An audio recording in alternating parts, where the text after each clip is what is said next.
Hello everyone, welcome back to the channel. Rayan অনেকটা সুস্থ হয়েছে, আস্তে আস্তে ওই জায়গাটা ড্রাই হচ্ছে। তো আজকে ভাবলাম পুঁই শাকের চচ্চড়ি করবো। ওর বাবা মাছ নিয়ে এসছে, ও যেগুলো ভালো খায় সেগুলোই। তো ওই মাছের মাথা দিয়ে চচ্চড়ি করেছি আর ইলিশ মাছ রান্না করেছি, যেহেতু রায়ন ইলিশ মাছ ভালো খায়।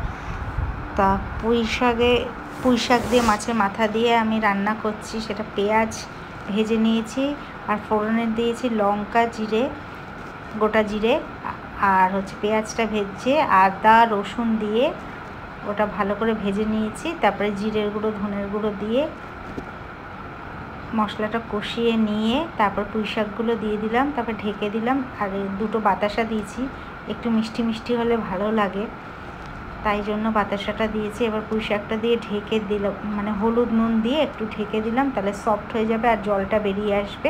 ওই জলটা দিয়েই মানে পুরো পুঁই শাকটা হয়ে যাবে। শ্রী খেয়ে বললো খুব ভালো হয়েছে, আর তোমরাও এটা ট্রাই করতে পারো। অনেকে জানো অবশ্য, এই রান্নাটা অনেক দিন পর করেছি, ও খুব ভালো খেয়েছে। আর এই দুদিন ধরে যা ট্রেস গেছে রায়নকে নিয়ে, সেটার বলবার মতন না। আজকে ভিডিওটি যদি ভালো লাগে অবশ্যই লাইক করবে, শেয়ার করবে। সবাই ভালো থাকবে।